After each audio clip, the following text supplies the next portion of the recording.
So I was shocked.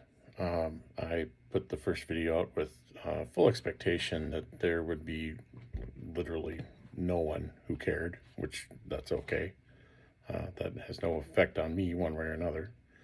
Uh, but I did get some feedback and some responses, and then looking at the YouTube analytics because why not?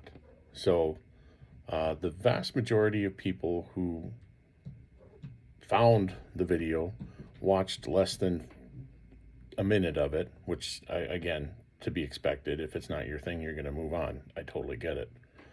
Uh, but those of you that watched through to the end and connected with me, uh, thank you. I appreciate your investment in my story.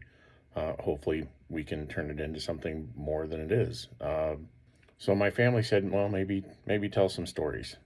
So fun with a disease you hate, I think, would probably be the best title for this.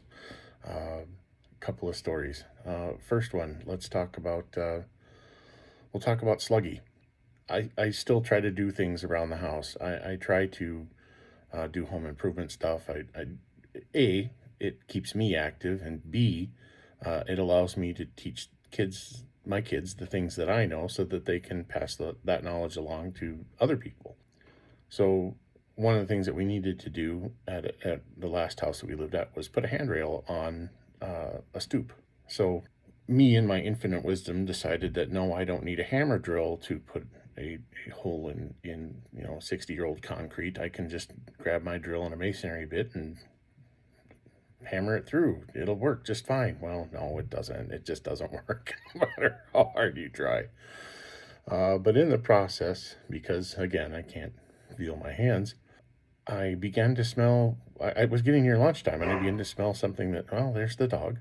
I began to smell something that resembled cooking chicken, and I thought to myself, "Well, that really smells delicious. I'll be glad to have lunch."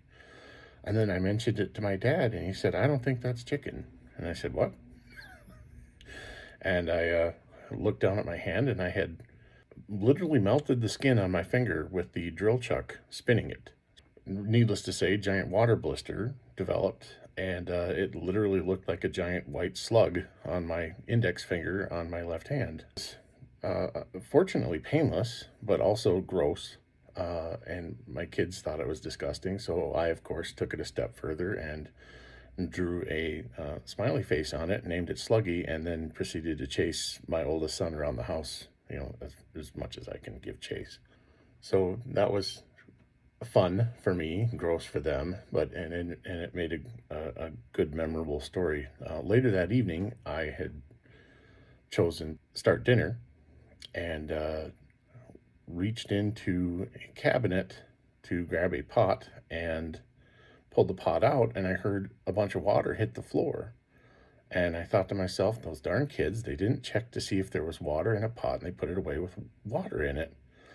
And of course, all I hear is drip, drip, drip, drip, drip, drip, drip. And I'm looking at the floor, and of course, there's a big puddle of water. And I looked at the pot, and there was no water in the pot. It hadn't been wet. And I thought, well, that's odd. Where'd the water come from? And of course, I had burst the water blister on my finger. So, yeah, live and learn. Don't do stupid things. It That could have been really bad. Thankfully, again, with the training from our wound care team, we knew what to do and took care of it. But uh, that was that was a fun one. So the nail in the foot story. I continued to work long after I probably shouldn't have been working. And while I was working for a trucking company, I was picking up a load, and at the facility that we picked up for these particular loads was a very nice facility. It found its way into my foot, is what I'm saying. So I spent nearly 4 hours strapping, tarping, and hobbling around on this load on a nail in my foot through my shoe, and I just I hadn't had a foot hurt or ache like that in a long time. So after I got done with everything, I got into the truck, and I thought, well, I'll look at my foot and I'll change my socks and shoes, and maybe that'll make a difference. Well, I couldn't get my shoe off when I went to pull it off. And when I finally did get it off, I looked in my shoe, and here's this nail sticking up through the sole of my shoe. So I did the best I could, cleaned it up right then and there, wrapped it up, bandaged it up, and then headed out. And I headed to as far as I could get in the direction I was going. And it happened to be close to where my parents and my sisters live.